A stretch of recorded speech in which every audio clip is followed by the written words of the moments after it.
आज आपण पाहणार आहोत केमिकल बॉन्ड म्हणजे रासायनिक बंध. हा रासायनिक बंध म्हणजेच आपल्याला केमिकल रिॲक्शन किंवा केमिकल कंपाऊंड, रासायनिक अभिक्रिया आणि रासायनिक संयुगे यासाठी आवश्यक असणारा हा घटक आहे. त्याचे टाईप्स आणि त्याचे एक्झाम्पल्स, उदाहरणे, प्रकार हा घटक आता आपण पाहूया. केमिकल बॉन्ड म्हणजे रासायनिक बंध. याचे दोन प्रकार आहेत. आयनिक बॉन्ड, त्याला आयनिक बंध असे म्हटलं जातं, आणि दुसरा आहे कोव्हॅलंट बॉन्ड, त्याला सहसंयोज बंध असं म्हटलं जातं. म्हणजे loss or gain of electrons म्हणजे इलेक्ट्रॉनची देवाणघेवाण होऊन आयनिक बॉन्ड म्हणजे आयनिक बंध तयार होतो. तर शेअरिंग ऑफ इलेक्ट्रॉन्स म्हणजे इलेक्ट्रॉनच्या भागीदारीतून सहसंयोज बंध म्हणजेच कोव्हॅलंट बॉन्ड तयार होतो. आता आयनिक बॉन्ड किंवा आयनिक बंध म्हणजे काय? The chemical bond formed due to electrostatic force of attraction between oppositely charged ions means positive charge and negative charge means cation and anion. म्हणजे आयनिक बंध परस्पर विरुद्ध प्रभार असलेल्या म्हणजे धन आयन व ऋण आयन यांच्यातील स्थितिक विद्युत आकर्षण बलामुळे तयार होतो, आणि त्या बंधालाच आयनिक बंध असं म्हटलं जातं. आता याच्यामध्ये कॅटायन ॲनायन म्हणजे धन आयन आणि ऋण आयन हे तयार कधी होतात? तर लॉस ऑफ इलेक्ट्रॉन, एखादा ॲटम लॉस इलेक्ट्रॉन करेल म्हणजे अणूने इलेक्ट्रॉन दिल्यावर तो पॉझिटिव्ह म्हणजेच कॅटायन, त्याला धन आयन असंही म्हटलं जातं किंवा इलेक्ट्रोपॉझिटिव्ह असंही म्हटलं जातं. For example, Na loss 1 electron and forms Na plus म्हणजे सोडियम एक इलेक्ट्रॉन देतो आणि एक इलेक्ट्रॉन दिल्यानंतर Na प्लस म्हणजे कॅटायन धन आयन तयार होतो.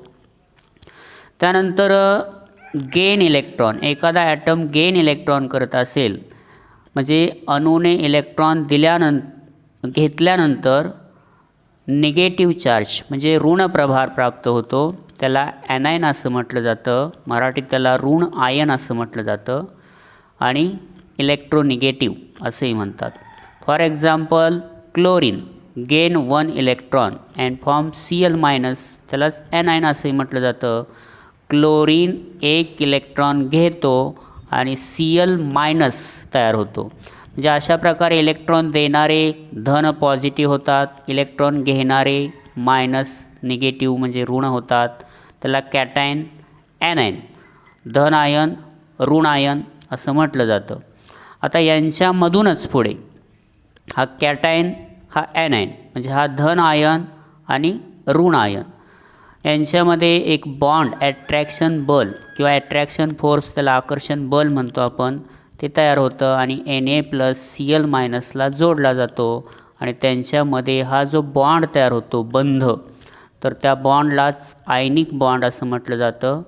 मराठीतून त्याला आयनिक बंध असं म्हटलं जातं. आणि हा तयार झालेला नवीन जो कंपाऊंड आहे पदार्थ संयुग, त्याला आयनिक कंपाऊंड म्हणजेच आयनिक संयुग असं म्हटलं जातं. एखाद्या ॲटमवरती किंवा अणूवरती पॉझिटिव्ह चार्ज किंवा निगेटिव्ह चार्ज, धन आयन किंवा ऋण आयन किती असू शकतात त्यात आपण पाहूया. याच्या अगोदर आपण पाहिलं होतं की एखादा अणू इलेक्ट्रॉन देतो किंवा घेतो म्हणजे व्हॅलन्सी संयुजा या घटकामध्ये पाहिलं होतं की ते loss and gain of electron करतात, इलेक्ट्रॉनची देवाणघेवाण करतात. आता number of loss electrons is equal to number of positive charge, म्हणजे एखाद्या अणूने इलेक्ट्रॉन दिल्याची जी काय संख्या असेल तेवढेच त्याच्यावरती पॉझिटिव्ह धनप्रभार तयार होतात, आणि तेवढेच जेवढे प्रभार असतात पॉझिटिव्ह चार्ज तेवढेच नंबर ऑफ केमिकल बॉन्ड्स म्हणजे तो अणू तेवढेच रासायनिक बंध तयार करू शकतो. म्हणजे इलेक्ट्रॉन दिल्याची संख्या तेवढेच त्याच्यावरती पॉझिटिव्ह चार्ज येतील आणि तेवढेच रासायनिक बंध तयार होतील. आता याचं एक्झाम्पल आपण पाहू. एक magnesium loss 2 electrons and form Mg++ म्हणजे मॅग्नेशियम 2 इलेक्ट्रॉन देतो आणि त्याच्यावरती 2 प्लस आयन म्हणजे 2 धन आयन येतात. म्हणजे जेवढे इलेक्ट्रॉन दिले तेवढेच त्याच्यावरती धन आयन, आणि हा बॉन्ड किंवा बंध तयार करत असताना सुद्धा दोनच केमिकल बॉन्ड रासायनिक बंध तयार करेल. आता या ठिकाणी दुसरं example Al aluminium loss 3 electron and forms Al3+. म्हणजे ॲल्युमिनियम 3 इलेक्ट्रॉन देतो आणि त्याच्या डोक्यावरती 3 धन आयन येतात, म्हणून हा 3 रासायनिक बंध तयार करेल. म्हणजे थोडक्यात काय, जेवढे इलेक्ट्रॉन दिले जातात तेवढेच त्याच्या डोक्यावरती प्लस आयन येतात आणि तेवढेच तो केमिकल बॉन्ड म्हणजे रासायनिक बंध तयार करू शकतो. विरुद्ध म्हणजे opposite, number of gain electrons म्हणजे इलेक्ट्रॉन घेतलेल्याची जी संख्या आहे is equal to number of negative charge, म्हणजेच त्यावर तयार होणारे ऋण प्रभार तेवढेच असतील, is equal to number of chemical bonds म्हणजे तयार होणाऱ्या रासायनिक बंधाची संख्यासुद्धा तेवढीच असेल.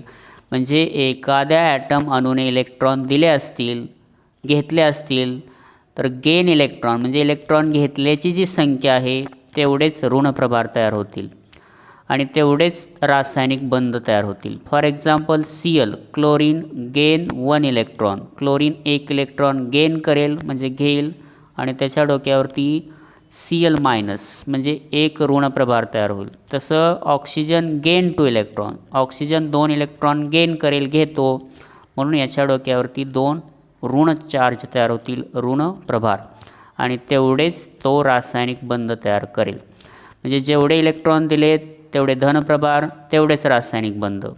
जेवढे इलेक्ट्रॉन घेतलेले असतात त्या अणूने तेवढेच त्याच्यावरती ऋण प्रभार तयार होतात आणि तेवढेच तो रासायनिक बंध तयार करतो. आपण आयनिक बॉन्ड म्हणजे आयनिक बंध कसा तयार होतो त्याचे एक एक्झाम्पल उदाहरण पाहूया. फॉर्मेशन ऑफ NaCl सोडियम क्लोराईडची निर्मिती. Na sodium, Cl chlorine. आता Na ॲटॉमिक नंबर अणुअंक 11 आहे, म्हणून त्याच्यामध्ये प्रोटॉनची संख्यासुद्धा 11च असेल, इलेक्ट्रॉनची संख्यासुद्धा 11च असेल. तसं क्लोरीनचं ॲटॉमिक नंबर अणुअंक 17 आहे, म्हणून त्याच्यामध्ये प्रोटॉनची संख्यासुद्धा आता 17च असेल आणि इलेक्ट्रॉनची संख्यासुद्धा 17च आहे. आता याचं इलेक्ट्रॉनिक कॉन्फिगरेशन, इलेक्ट्रॉनिक स्वरूपण पाहिलं तर सोडियमचा असेल 281 281 आणि क्लोरीनचा असेल 287 287. आता याच्या सेल्स कक्षा पाहिल्या तर KLM ह्या त्याच्या कक्षा आहेत आणि याच्या पण KLM याच कक्षा असतील. आता व्हॅलन्स इलेक्ट्रॉन्स म्हणजे आउटरमोस्ट सेल बाह्यतम कक्षेत असणाऱ्या इलेक्ट्रॉनची संख्या. आता बाह्यतम कक्षा यामध्ये कोण आहे? यम आहे. यममध्ये असणाऱ्या इलेक्ट्रॉनची संख्या याच्यासाठी एकच आहे आणि क्लोरीन याच्यामध्ये 7 आहेत, 7 बाहेरच्या कक्षेत असणाऱ्या इलेक्ट्रॉनची संख्या. आता त्यावरून ठरेल की ते इलेक्ट्रॉन घेतील का देतील. 1 आहे म्हणून हा इलेक्ट्रॉन लॉस करेल आणि इथं 7 आहेत म्हणून हा 1 इलेक्ट्रॉन गेन करेल म्हणजे घेईल.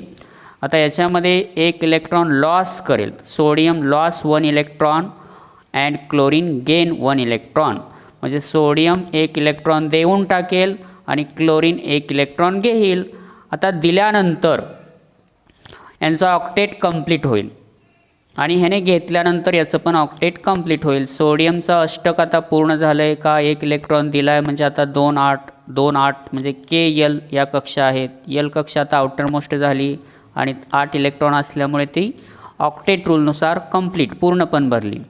आणि तसंच याने 1 इलेक्ट्रॉन घेतल्यामुळे अगोदर 2 8 7 होते, आता 2 8 8 झाले. म्हणजे बाह्यतम कक्षा KLM आहे. ह्या यममध्ये आता 8 इलेक्ट्रॉन असल्यामुळे याचे पण अष्टक ऑक्टेट पूर्ण झालं. आता 2 8 ऑक्टेट कंप्लीट आहे. 2 8 8 ऑक्टेट म्हणजे अष्टक पूर्ण आहे. पण आता याच्या कक्षेमध्ये KL असेल आणि इकडे KLM असेल.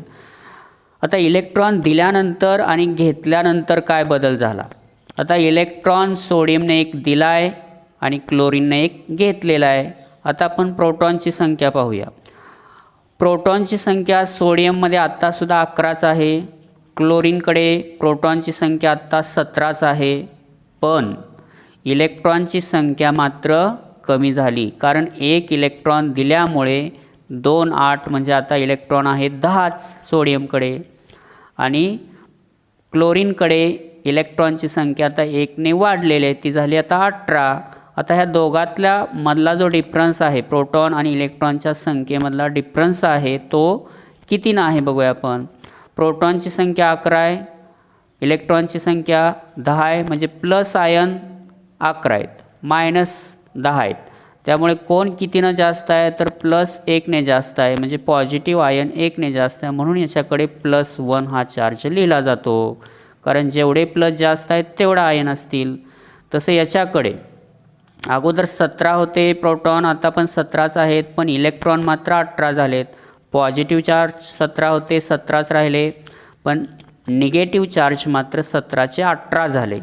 त्यामुळे कोण कितीनं जास्त आहे तर इलेक्ट्रॉन म्हणजे ऋण प्रभार हा 1ने जास्त आहे, म्हणून याच्या डोक्यावरती -1 असेल. म्हणजे जेवढे प्लस जास्त असतील तेवढे त्याचे प्लसमध्ये व्हॅलन्सी वाढते, जेवढे मायनस जास्त होतील म्हणजे हा डिफरन्स जेवढा वाढेल हा त्याचा चार्ज असेल, म्हणजे प्रभार प्लस मायनस. म्हणून सोडियमच्या डोक्यावरती +1 आयन असेल आणि क्लोरीनवरती -1. आता प्लस मायनस यांच्यामध्ये अट्रॅक्शन आकर्षण होईल आणि NaCl म्हणजे सोडियम क्लोराईड या आयनिक संयुगाची निर्मिती होते. आपण formation of ionic bond of NaCl म्हणजे सोडियम क्लोराईडमध्ये आयनिक बंध कसा तयार होतो त्या आकृतीच्या डायग्रॅमच्या सहाय्याने पाहूया. आता सुरुवातीला सोडियम Na, त्याच्यामध्ये इलेक्ट्रॉन असतील 11 11, पहिल्या कक्षेत 2, दुसऱ्या कक्षेत 8 आणि तिसऱ्या कक्षेत 1 असेल. आणि क्लोरीन त्याचा ॲटॉमिक नंबर 17 17 आहे, म्हणजे इलेक्ट्रॉनची संख्या 17च असेल, पहिल्या कक्षेत 2, दुसऱ्या कक्षेत 8 आणि तिसऱ्या कक्षेत 7.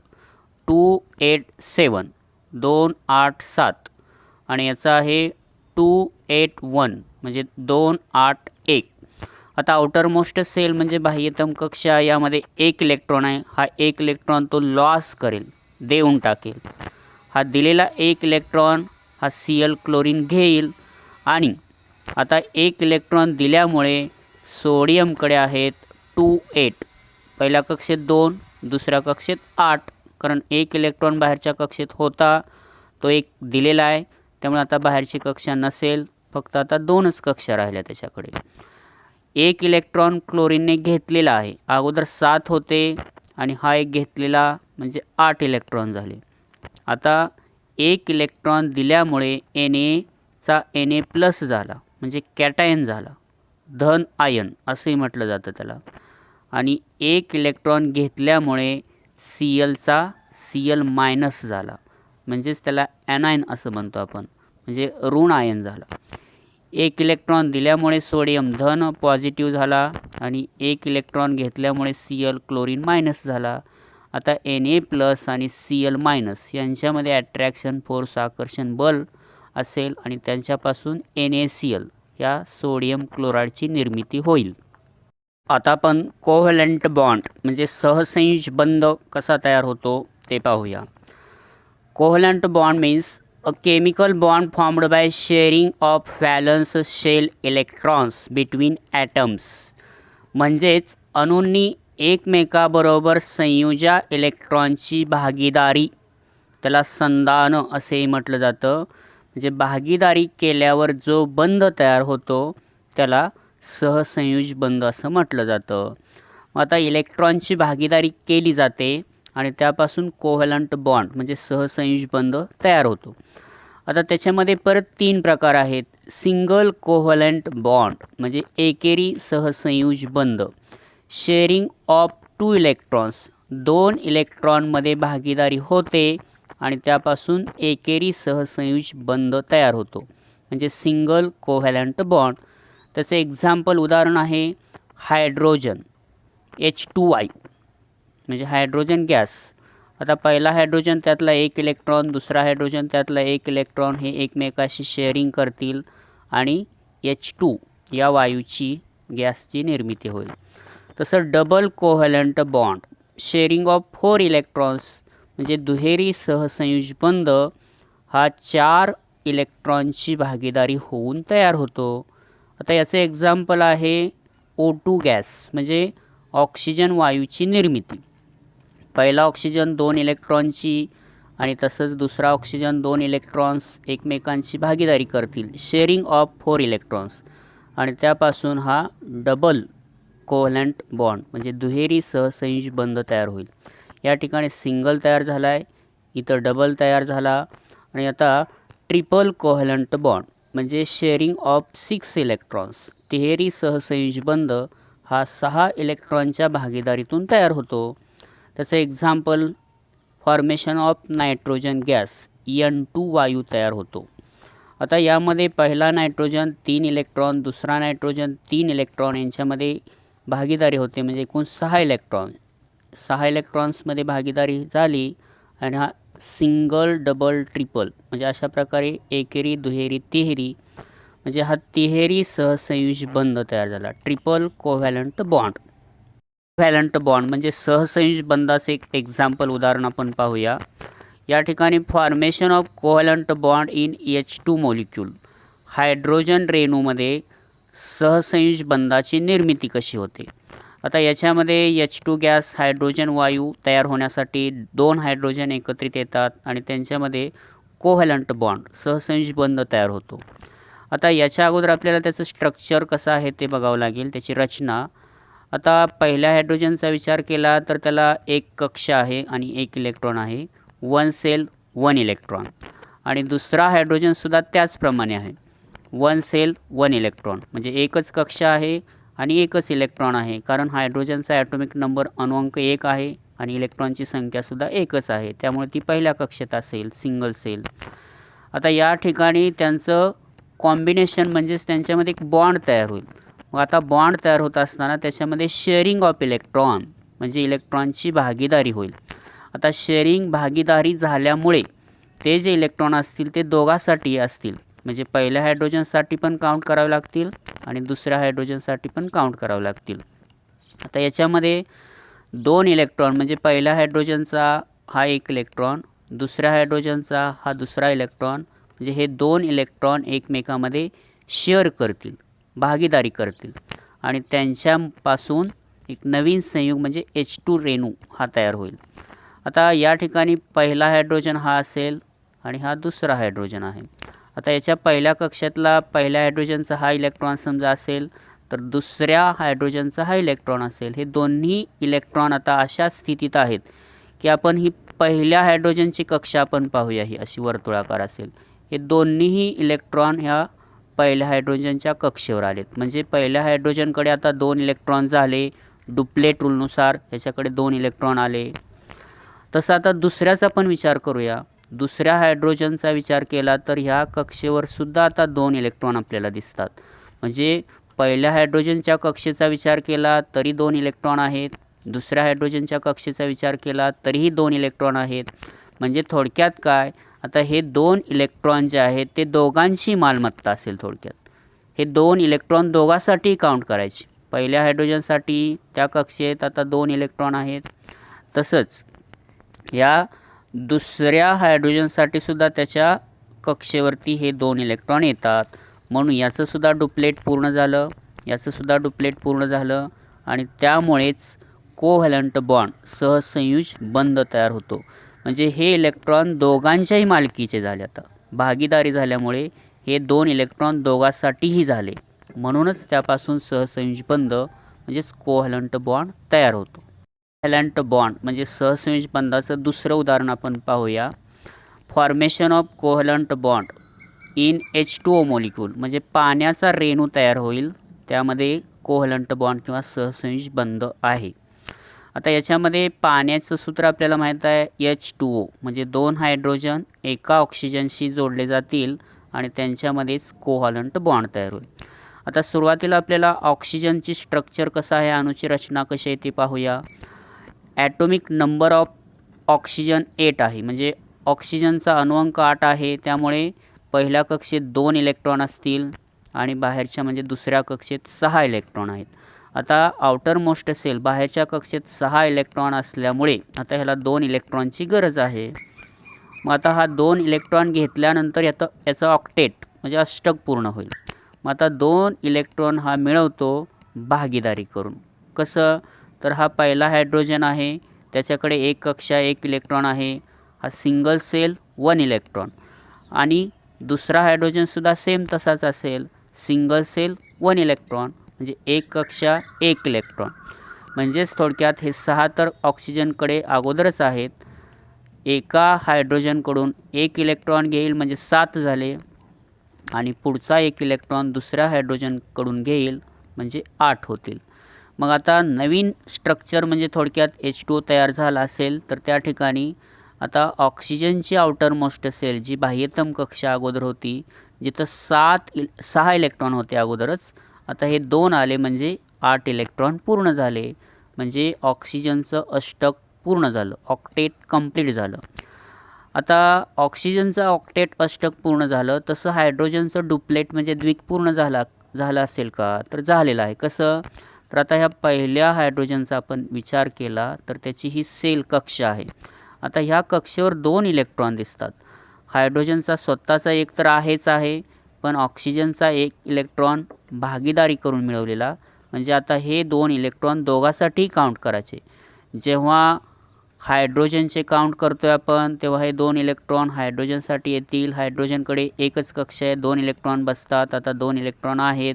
तसं सेम दुसरा हायड्रोजनसुद्धा, यासुद्धा हायड्रोजनकडे एक सिंगल सेल आहे, एका कक्षेत 2 इलेक्ट्रॉन बसतात आणि हा एक आणि हा दुसरा.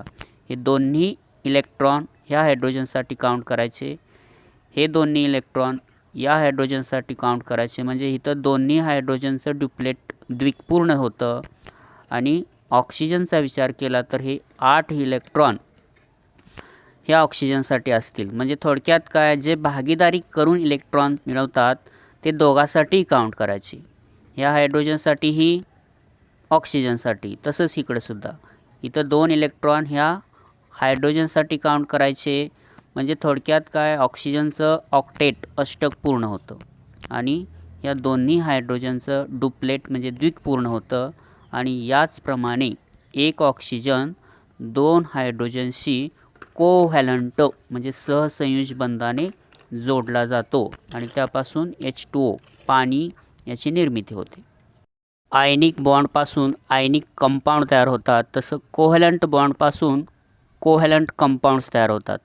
म्हणजे आयनिक बंधापासून तयार झालेले संयुगे म्हणजे आयनिक संयुगे असतात.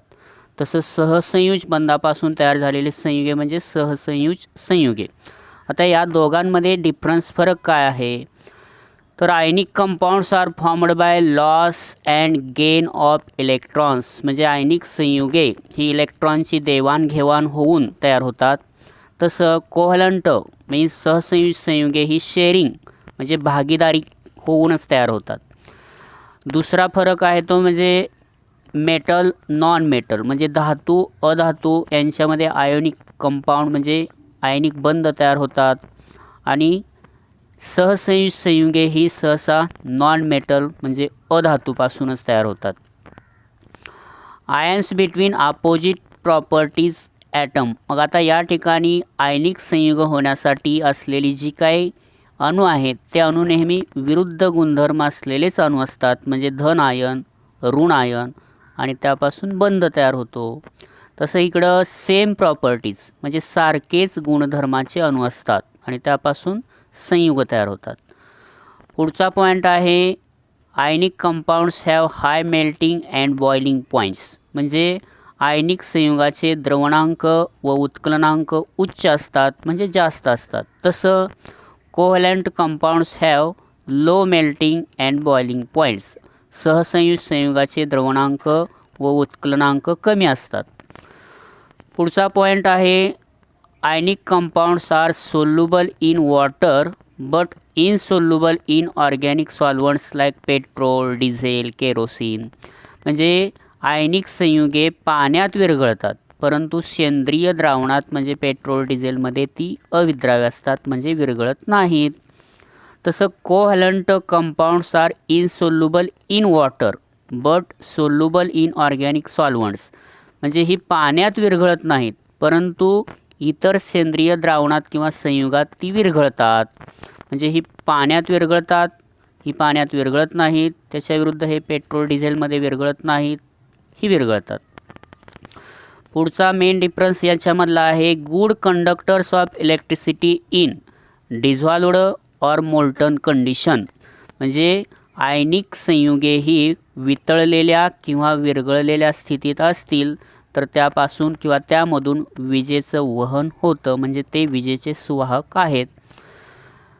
कोव्हलंट compounds are bad conductor of electricity, तसे हे विजेचे किंवा विद्युत दुर्वाहक आहेत, यातून विजेचं वहन होत नाही. तसंच पाण्यामध्ये टाकल्यानंतर त्यापासून फॉर्मेशन ऑफ कॅटायन ॲनायन म्हणजे आयनिक संयुगापासून धन आयन ऋण आयन तयार होतात. तसं नो फॉर्मेशन ऑफ आयन्स म्हणजे धन आणि ऋण असे आयन तयार होत नाहीत. हे सहसंयुज बंधाचे जे काही संयुग आहेत त्यापासून आपल्याला प्लस मायनस मिळत नाहीत. आणि लास्ट पॉईंट आपण त्यातील एक्झाम्पल्स उदाहरणे पाहतोय. For example NaCl, KCl, MgCl2 आणि याची एक्झाम्पल्स आहेत H2, Cl2, N2, H2O, CH4.